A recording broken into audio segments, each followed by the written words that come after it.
menyalurkan pinjaman kepada teman impian Jaya Ancol sebesar 1,24 triliun rupiah. Kredit ini disalurkan dalam 3 tahap, yaitu 389 miliar rupiah untuk modal kerja, 516 miliar rupiah dan 334 miliar rupiah untuk kredit investasi. Dilansir dari Tempo.co, Direktur Utama PT Pembangunan Jaya Ancol, Tengku Sahir Syahab.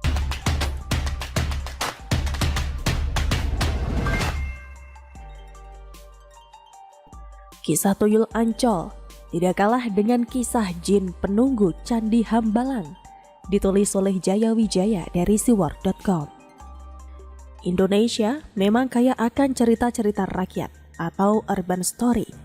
Walaupun banyak yang fiktif dan tidak bisa dibuktikan, tapi tetap saja kita bisa mengambil hikmah dari cerita tersebut. Contohnya soal jin yang bisa mengabulkan 3 permintaan. Tidak jarang permintaan tersebut pada akhirnya meminta tumbal. Hal ini mengajarkan kalau sesuatu yang instan tidak akan bertahan lama dan kadang bisa menjadi malapetaka. Orang miskin yang tiba-tiba kaya pada akhirnya akan jadi miskin lagi karena tidak punya dasar mengelola kekayaan.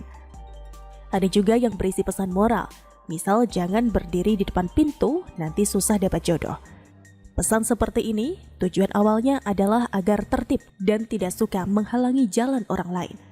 Tapi seiring dengan perkembangan zaman, cerita ini bisa mengalami berbagai modifikasi dan mengikuti kondisi zaman sekarang. Contohnya kisah tuyul yang akan penulis bahas kali ini. Kalau dulu tuyul ini dipelihara untuk membuat pemiliknya kaya, karena tuyul punya kemampuan mengambil uang orang tanpa terdeteksi. Kalau sekarang, tuyul ini malah yang dibuat kaya oleh pemiliknya. Dia diberikan jabatan sebagai komisaris PT Ancol dengan gaji fantastis. Kalau dulu tuyul membuat orang yang memperkerjakan kaya, sekarang tuyul membuat tempat dia bekerja malah hutang 1,4 triliun rupiah. Berikut hasil kerja sang tuyul tersebut. Komisaris Utama PT Pembangunan Jaya Ancol Tbk, Thomas Trikasih Lembong mengungkapkan utang Ancol kini sudah tembus 1,4 triliun rupiah. Utang tersebut membengkak akibat dampak pandemi COVID-19 dan minimnya inovasi bisnis perusahaan. Gimana tidak hutang 1,4 triliun? Gimana tidak minim inovasi perusahaan? Kalau tuyul yang bekerja di PT Ancol tidak pintar memburu uang seperti tuyul pada umumnya, ya mungkin tuyul juga pengen mengikuti perkembangan zaman.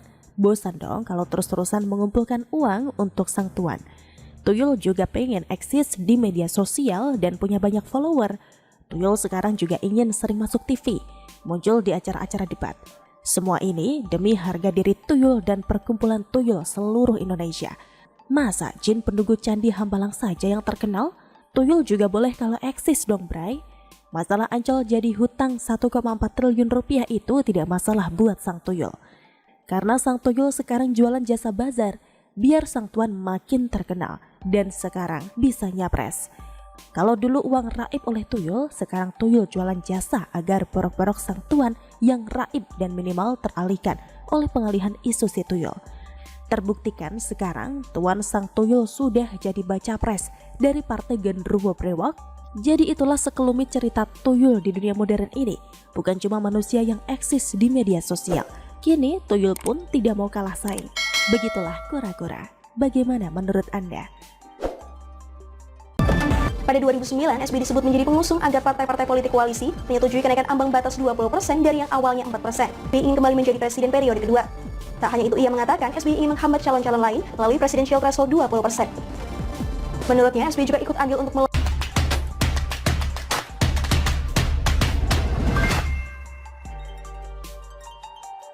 Kena tabok kebijakan bapaknya sendiri, PT 20%. AHY kini hanya bisa curhat di medsos. Ditulis oleh Ferry Padli dari siwar.com. Memang kalau mau bikin kebijakan harus memperhatikan banyak aspek serta bagaimana dampaknya jangka panjang. Karena kalau tidak, bisa saja kebijakan itu jadi senjata makan tuan atau senjata makan anak tuan. Salah satu contoh kebijakan yang tidak memperhatikan dampaknya untuk jangka panjang ini adalah Presidential Threshold 20%. Yang mana kebijakan tersebut bisa dibilang merupakan produk Partai Demokrat karena tertuang dalam Undang-Undang Nomor 42 Tahun 2008 tentang Pilpres, yang kita tahu sendiri bahwa pada 2008 silam yang berkuasa adalah SBY. Lantas apa motif sebenarnya di balik pemberlakuan Presidential Threshold 20% itu? tentu tidak lain tidak bukan adalah dalam rangka untuk melanggengkan kekuasaan SBY. Ketika orang dibatasi untuk maju sebagai capres, maka saingan SBY hanya sedikit, sehingga peluangnya untuk menang akan lebih besar. Dan partai lain yang perolehan suaranya di bawah angka itu berpeluang untuk turut mengusung SBY. Karena mau mengusung capres kader sendiri gak bisa, jadi daripada ngosong, lebih baik mengusung SBY. Kura-kura begitu yang ada di benak mereka kala itu. Terbukti pada Pilpres 2009 lalu SBY memperoleh suara yang cukup signifikan, yakni 60,8%. Meskipun wakilnya Budiono bukanlah orang terkenal. Nah, pada tahun 2012 lalu, karena merasa sudah jadi penguasa, Partai Demokrat pun memaksa koalisi parpol pengusung SBY, yaitu Demokrat, PKS, Golkar, PKB, PPP, dan PAN, yang dikenal dengan istilah Sekretariat Gabungan atau Setgap, untuk mendukung angka Presidential Threshold 20% tidak diubah dalam revisi Undang-Undang Pilpres. Kita itu mau memperkuat legitimasi terpilihnya seorang presiden, jadi ingin memperkuat itu, ujar anggota Dewan Pembina Partai Demokrat kala itu, Syarifuddin Hasan, memberikan alasan kenapa Presidential Threshold 20% harus dipertahankan. Begitulah kalau orang mabuk kekuasaan. Mereka gak mikir kalau berkuasa itu tidak selamanya. Kader partai itu pun dengan rakusnya menggerogoti uang negara. Ada yang nilep dana pembangunan Wisma Atlet Hambalang, Anas Urbaningrum.